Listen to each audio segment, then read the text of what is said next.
Amigo que va a iniciar con preguntas sobre el tema que es la consulta popular. Adelante, Lucía. ¿Qué tal, Carlos? ¿Cómo te va? Lucía Jaramillo te saluda. Acabo de revisar tu artículo, La Consulta, para un diario muy conocido aquí en nuestro país y pude observar que dijiste que no quisiste referirte a la propuesta presentada por el Gobierno Nacional hasta que no se emita el dictamen de la Corte Constitucional respecto de las modificaciones presentadas que buscaban ser tramitadas como enmiendas, por cuanto es la única vía de modificación constitucional en la que no participa la Asamblea Nacional. Con respecto a la pregunta de las Fuerzas Armadas que pueden actuar en la seguridad interna, no fue aceptada como enmienda. Era previsible, lo señalas, la posición de la Corte. ¿Por qué era previsible? Te escuchamos. Buenos días, Lucía. Buenos días a todo el panel. Pues era previsible porque la Corte Constitucional había emitido ya criterios cuando hizo control constitucional de varios estados de excepción, en el sentido de que no era partidaria de que las Fuerzas Armadas participen de manera permanente en la seguridad interna. La Corte ha sostenido que solamente por motivos excepcionales, en estado de excepción, pudiera las Fuerzas Armadas participar en la seguridad interna, porque la preparación de las Fuerzas Armadas es para destruir el objetivo, para ponerlo en palabras sencillas. Entonces, es otro tipo de... Sí, Carlos, se quedó congelada tu imagen. Bueno, tenemos un problemita 8 técnico. de la mañana con 35 minutos. Estábamos hablando con el constitucionalista Carlos de Tomaso sobre las preguntas de la consulta popular. Recordemos las mismas que estaban fueron presentadas a la Corte Constitucional respecto a las modificaciones presentadas que buscaban ser tramitadas como enmiendas, por cuanto, según el artículo de Carlos de Tomaso, es la única vía de modificación constitucional en la que no participa la Asamblea Nacional. Esperamos que se haya podido volver a conectar. Carlos, si me escuchas, no perdimos totalmente la señal. Ramiro, Jaime. Ramiro. Bueno, vea, ya Carlitos de Tomaso había dado su opinión y era crónica de una muerte anunciada, que ese tema iba a desarrollarse por esa vía y que también está claro que el gobierno no quiere entrar en la cancha de la Asamblea Nacional, porque eso también es un resultado garantizado de que no se la van a pasar, o de que le van a, como se trató la ley de comunicación, le van a dar gallinazo en vez de gallina. Así que vamos a ver cómo se desarrolla este tema. Han modulado las preguntas para que el análisis de vía sea expedito y vaya como enmienda, pero yo no sé, Lucía, Jaime o Bolo, si los tiempos le van a calzar al gobierno, porque el deseo era empatarlo con las elecciones seccionales en primera instancia. O hacerlo antes, pero antes no van a dar los tiempos. Claro, antes no van a dar los tiempos, según lo que veo. Y después, que fue mi tesis, que debía hacerse después de las elecciones, para no contaminar la consulta popular con un ejercicio político, y este es un ejercicio cívico. A ver, los dos son cívicos, perdón. El ejercicio cívico-político de la elección de autoridades seccionales y el ejercicio ciudadano y cívico también de consultar, de ser consultados al pueblo sobre enmiendas que técnicamente su implementación mejorarían de alguna manera el desarrollo funcional de un Estado que hoy necesita de otro tipo de herramientas para el orden político y para el orden de la seguridad ciudadana, como es la pregunta que estaba cuestionando Lucía en su introducción. A ver, Ramiro, sí, efectivamente ya está Carlos de Tomaso. Ok, Carlos, si nos escuchas, hubo un problemita técnico y esperemos que estés en mejor posición. Continúa, Lucía. Sí, estábamos escuchando, Carlos, con la pregunta respecto a las Fuerzas Armadas que puedan actuar en la seguridad interna, que no fue aceptada como enmienda. Te escuchamos, por favor. Sí, me confirman si me escuchan bien, solamente antes de continuar. Sí. Perfecto. Les decía que la Corte había emitido criterios con anterioridad en el control de varios estados de excepción sobre su posición respecto de que las Fuerzas Armadas no participen de manera permanente en la seguridad interna por su propia naturaleza de preparación. La preparación de las Fuerzas Armadas es para exterminar al enemigo. Y la Corte había dicho que las Fuerzas Armadas tienen que participar solamente por razones excepcionales en temas de seguridad interna, y que incluso el constituyente había hecho esa separación de manera clara. La Corte no niega y dice esto es un disparate. No, la Corte lo que dice, esto no es una enmienda. Esto modificaría la estructura que el constituyente hizo del Estado, de las funciones del poder, y eso tiene que tramitarse vía reforma parcial.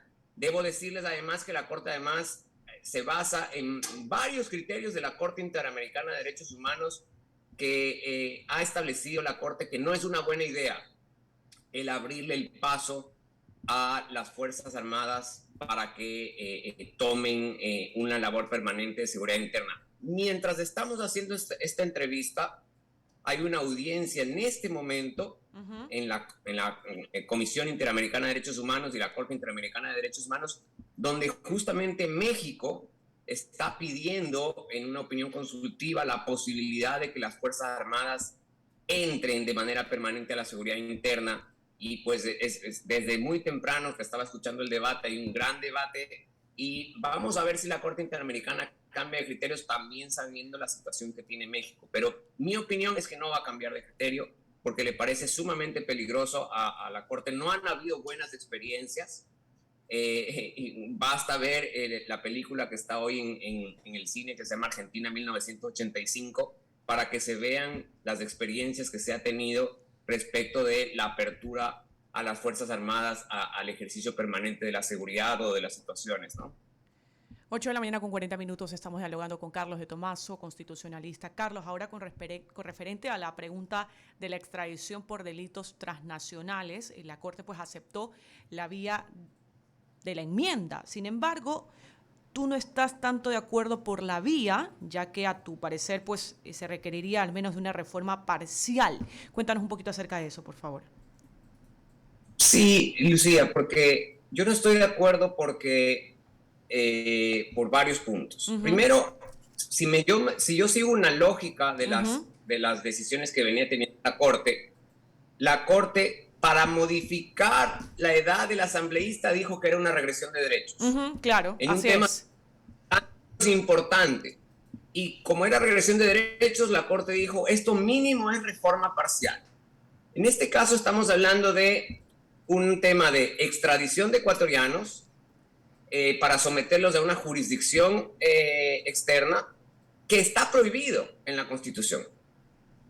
Toda prohibición que los constituyentes decidieron hacer en la Constitución es un tema grave. Es un tema que guarda relación, en este caso, a un derecho. Olvidémonos si estamos de acuerdo o no de que los que participan en este tipo de delitos es un derecho. Y en el momento en que por vía enmienda abrimos la oportunidad a que prohibiciones expresas puedan tener excepciones, estamos abriendo una puerta peligrosísima. Les pongo un ejemplo y lo pongo en mi artículo. En mi artículo digo, sí. ¿Qué pasa entonces? Por este criterio, el día de mañana, cuando hoy está prohibida la reelección presidencial, entonces el día de mañana le van a calificar como enmienda una propuesta de algún presidente que la presente y quiera abrir alguna excepción a la reelección. Yo no estoy de acuerdo, entonces por eso la vía. Me parece muy peligroso que por la enmienda, que es una modificación constitucional que no debe tener gran impacto ni gran importancia, porque esa es la enmienda, demos apertura a poner excepciones a prohibiciones expresas. Insisto, y lo dejo alertado, van a ver que por esa ventana van a querer modificar o crear una excepción a la reelección presidencial en algún momento. 8 de la mañana con 42 minutos. Ramiro Carlos, Cepeda. ¿Cómo te va? Ramiro Cepeda te saluda. Profesor. Querido Carlos, cuando mandan el análisis de vía a la pregunta de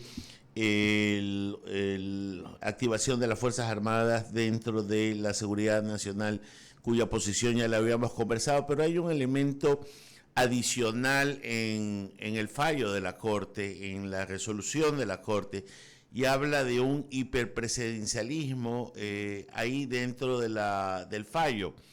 Esa es la parte que yo no termino de entender, cuando el principio básico de un jefe de Estado es que termina siendo comandante y jefe de las Fuerzas Armadas, principio de autoridad básico. Por supuesto que su marco es la Constitución y las leyes derivadas para el ejercicio de esta fuerza.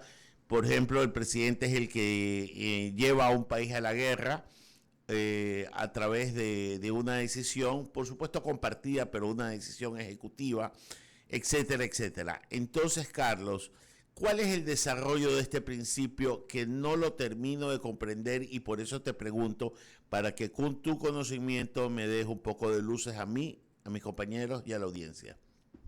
Ok, la Corte dice que esa modificación podría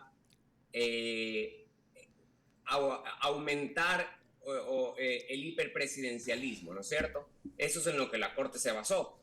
Y bien dices tú, pero ¿por qué aumentar el hiperpresidencialismo si el presidente ya es comandante en jefe de las Fuerzas Armadas? Pues la lógica de la posición de la Corte es por lo siguiente. Lo que el presidente busca o buscaba es tener él la posibilidad, sin estado de excepción, de movilizar a las Fuerzas Armadas de manera permanente para hacer control de seguridad, operativos de seguridad, incluso pues uso de la Fuerza Armada, es decir, de las armas de dotación.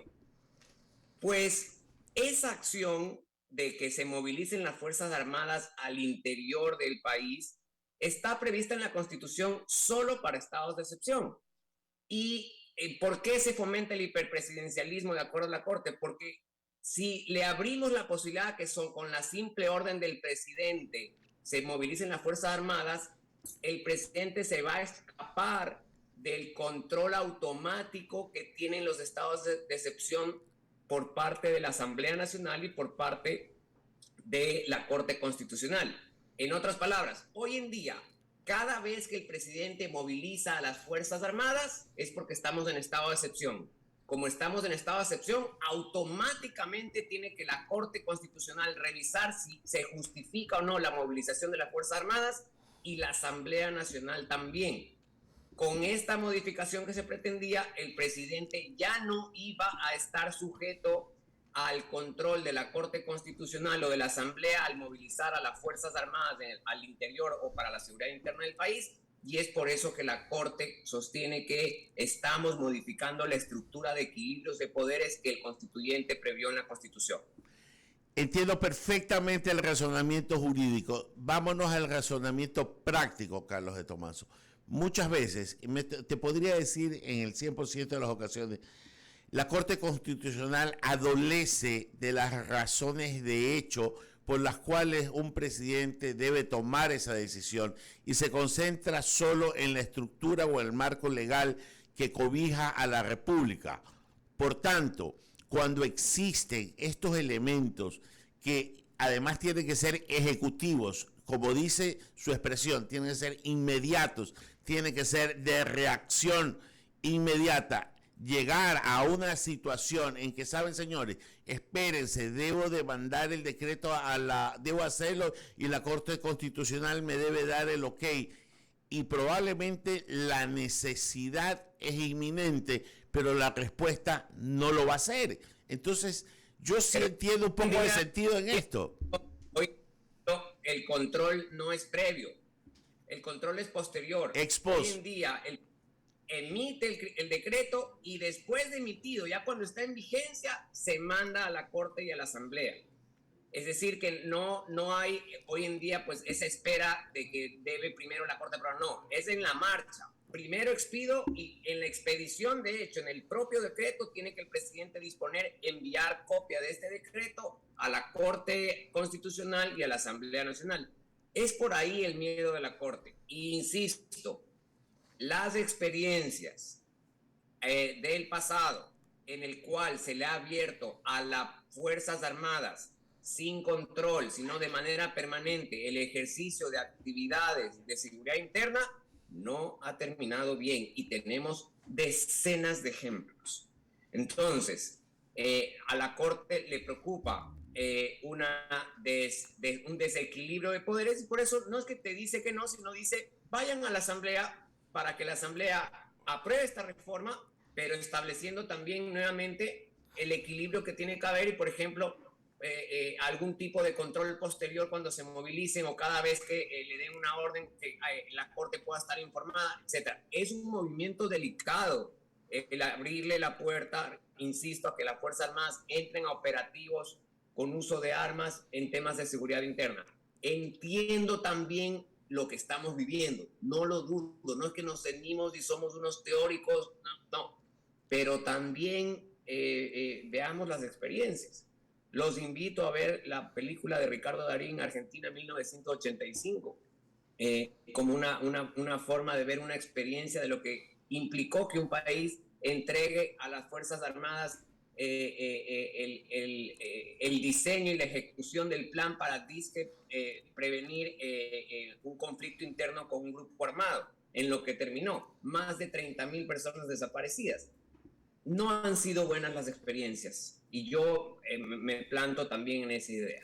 Sí, antes de darle el paso a Enrique San Martín, que quiere seguir preguntando, ¿no te parecería que un poco para modular un punto intermedio debería haber una decisión corporativa como el del Consejo Nacional de Seguridad?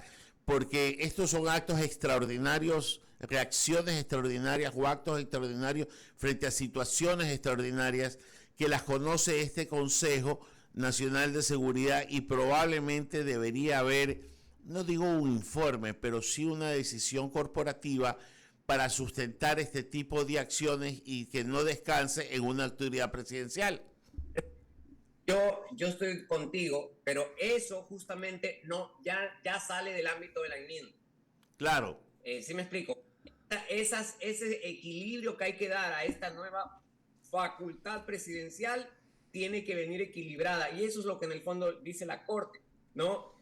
No podemos desequilibrar y no dejar compensado por otro lado quién va a controlar esta vaina. Porque, repito, hoy en día está el señor Lazo.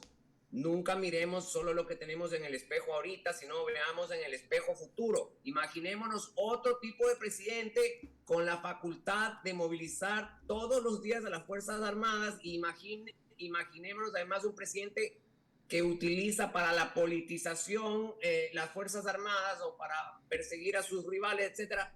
Por eso hay que ser muy cauto en una modificación constitucional, porque recuerden que una ley se puede modificar, pero cuando tú haces una modificación constitucional, ya eso queda de manera permanente con el máximo rango, y luego cambiar una constitución, como ya vemos, es muy difícil. Entonces tenemos que pensar siempre las cosas muy bien. Si tú me preguntas a mí, ¿yo qué modificación hubiera hecho?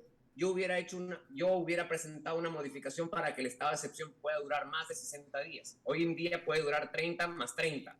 Pues para mí es un tiempo corto frente a lo que estamos viviendo. Entonces yo me hubiera ido por un estado de excepción que pueda durar 3 meses hasta 6 meses. Vamos, ya tenemos un límite temporal, tenemos un tiempo suficiente para que con las Fuerzas Armadas se pueda controlar algún tipo de situación, etc. Hubiera buscado otra salida. En algún momento que me consultaron, expuse, por ejemplo, esta idea de ampliar el plazo constitucional del estado de excepción, pero por el otro lado iba a ser muy complicado que la Corte lo acepte, y va a seguir siendo complicado que la Corte lo acepte. Bolívar San Martín. Sigue, Enrique. Bolo. Gracias, Ramiro. ¿Cómo está, doctor Tomás? Enrique San Martín nos saluda. Mire, yo quiero establecer un parangón con lo que está aconteciendo en estos momentos en México, del cual usted hizo referencia. México hará una consulta sobre la presencia del ejército en las calles hasta el 2028. Y algo que me llama la atención es que esta decisión no será de carácter vinculante, pero ya hay un antecedente. La presencia del ejército en las calles hasta el 2028 es una iniciativa que se aprobó en el Congreso de los Diputados, pero queda encallada en el Senado por la falta de la mayoría calificada.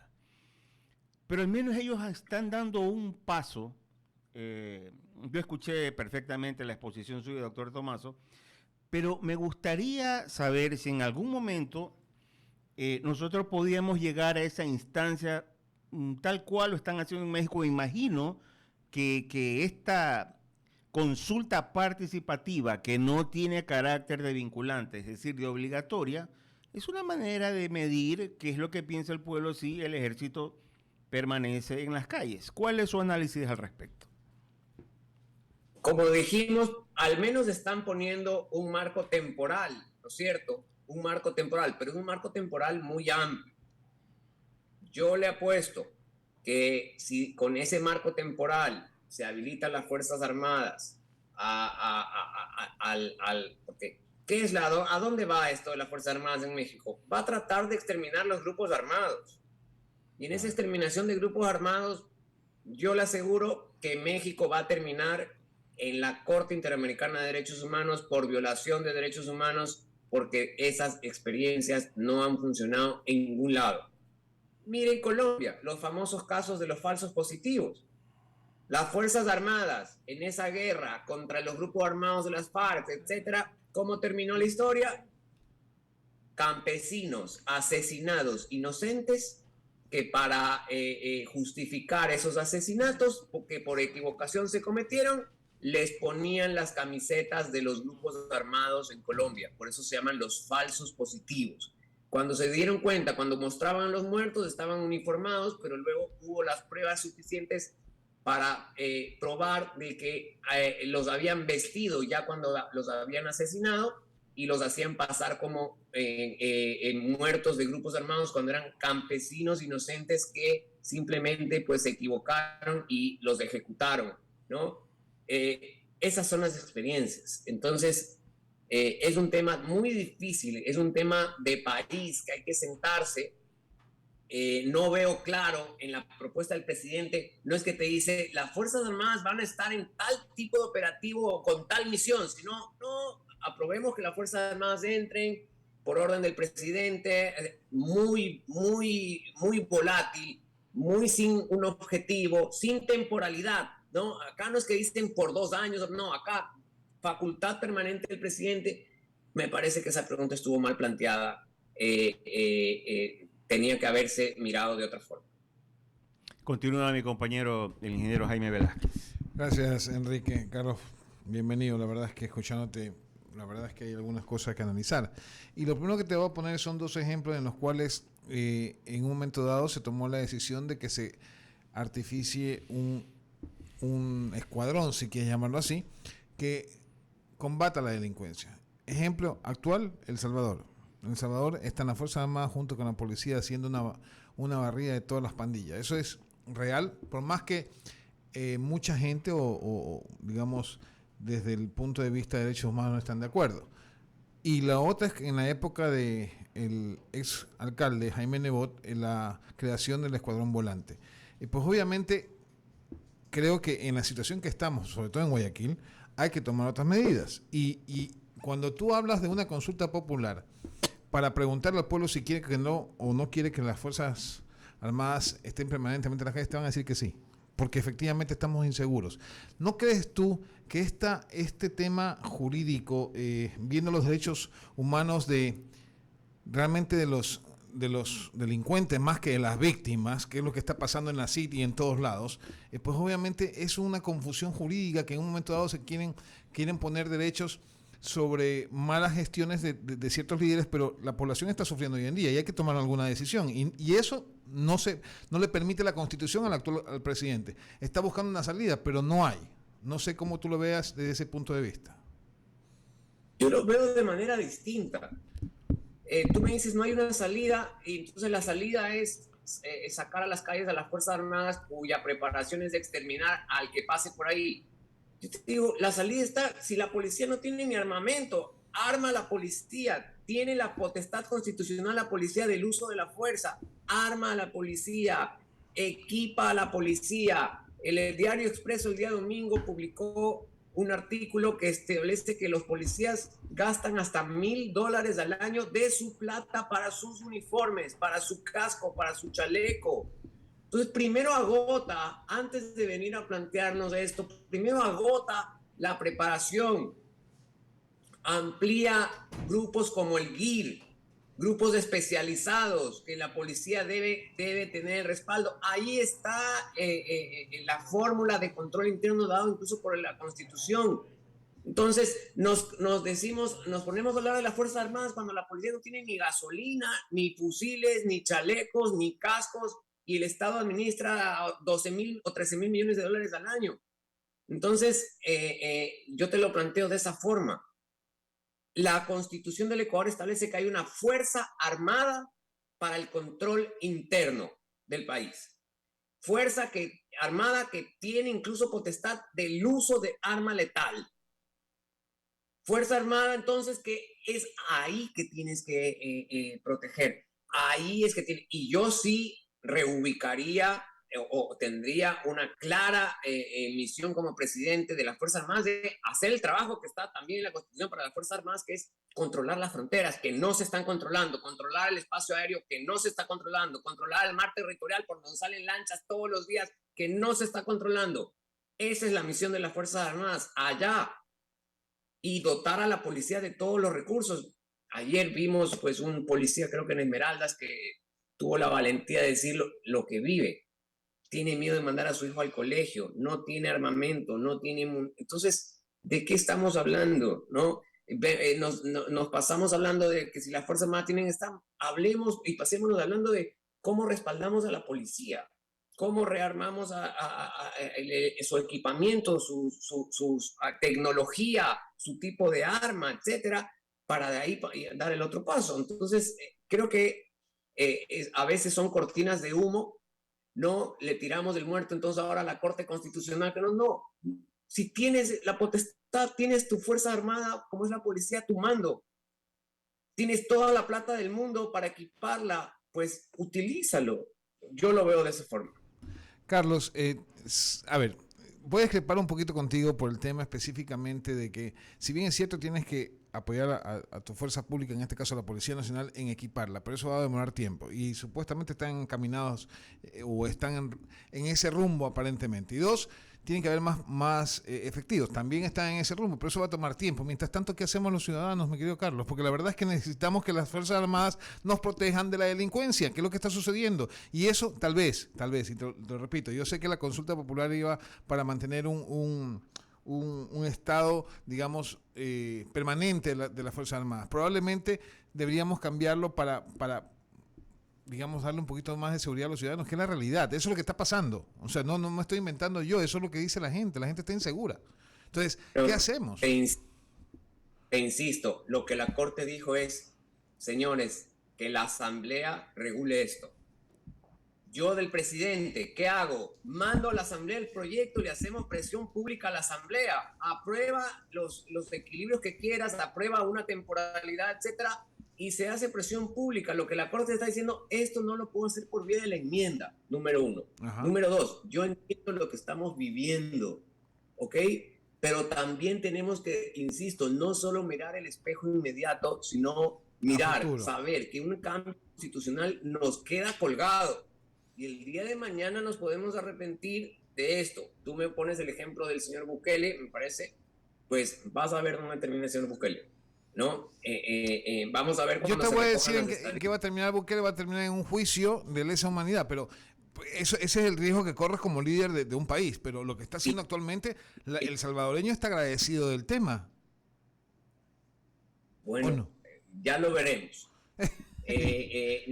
No he visto el marco constitucional del señor, pero lo que aquí estamos mirando es lo que tenemos. No lo creó la Corte, lo crearon los constituyentes. La Corte está diciendo, este tipo de modificación no lo puedo hacer por aquí. Yo del presidente hubiera de inmediato enviado el proyecto a la Asamblea. Es decir, señores asambleístas, ustedes que les encanta hablar y perder el tiempo y todo, tienen un tema en el que va a haber o debe haber una presión social. Vamos a ver quién vota en contra, ¿no es cierto? O cómo lo regulan. La Asamblea sí tiene la potestad de modificar la propuesta y que vaya en marcha, pero paralelamente tiene que ir en marcha algunos otros signos del gobierno de intentar controlar la situación. que no va a ser, insisto, no va a ser una idea, y yo te apuesto que así movilices a las Fuerzas Armadas no se sienten cómodas en ese espacio de seguridad interna, ¿no es cierto? Y te garantizo que no va a ser por ahí la solución. Desafortunadamente yo pienso así, entiendo que piensas distinto. Lo que pensamos igual es la sensación de desamparo que vivimos, pero bueno, eso es la situación que tenemos. Es más, te voy a poner un ejemplo. Octubre de 2019 y junio del 2022. O sea, en esa situación en donde el Ecuador realmente estaba paralizado por un sector específico donde había, digamos, protestas no pacíficas, eran delincuentes que estaban a cargo, pues, y estaban en zozobra la ciudadanía de Quito y de muchos lugares. Entonces, te pregunto, en esa situación, ¿cómo? Motivo para emitir un estado de excepción que moviliza a las Fuerzas Armadas por 60 días y logras controlar, etcétera. Es decir, que tienes la herramienta.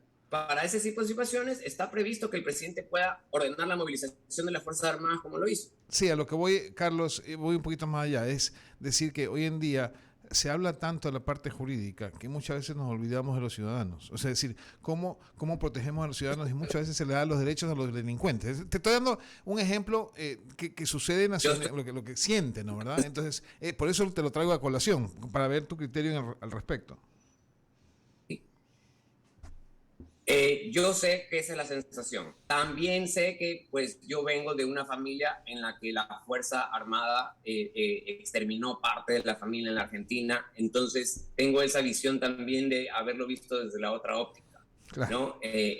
Entonces, por eso les digo, son ópticas que uno pueda tener. Entiendo la sensación, pero también siento que es una pieza muy delicada de mover y que hay que pensárselo muy bien. Creo que hay que agotar todas las alternativas que se tiene y buscar pues una salida equilibrada. Ese es un poco mi punto. Es la diferencia cuando entrevistas a un hombre de derecho que te va a ir con la respuesta en el marco jurídico y es el consejo que probablemente le va a dar a un mandatario de lo que viene. Pero el ejemplo que tú decías de Bukele, para mí va a terminar probablemente como Fujimori. Claro, es el ejemplo clarito. Los excesos te llevan a ese tipo de cosas.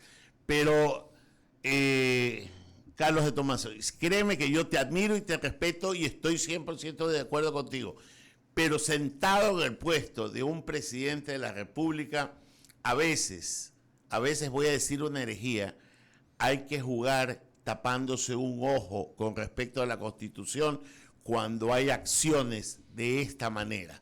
Entonces, decía un sacerdote amigo mío, los presidentes deben de tener un cielo especial y unos jueces especiales porque les tocan hacer muchas veces cosas que no están en los libros, sino que la situación se las pone en el camino. Un presidente de los Estados Unidos dijo que cuando usted es presidente hay que hacer lo que hay que hacer, y fue uno de los pocos en la historia que cayó, ¿no? Por las escuchas telefónicas, un tema mucho menos grave. Es un tema complicado, el debate es bueno, y como les digo, hay muchas historias que reflejan que no ha sido una buena idea o que es muy fácil. Cuando liberas y abres esa puerta, es muy fácil que se extienda esa invitación al abuso en el que veremos pues mucha gente también inocente, a lo mejor que termina siendo víctima. Yo había anunciado, querido panel, que tenía que retirarme a las 9 porque justo hoy arranca un congreso de Derecho Constitucional. Me toca exponer en unos minutos y ya me están mandando alertas.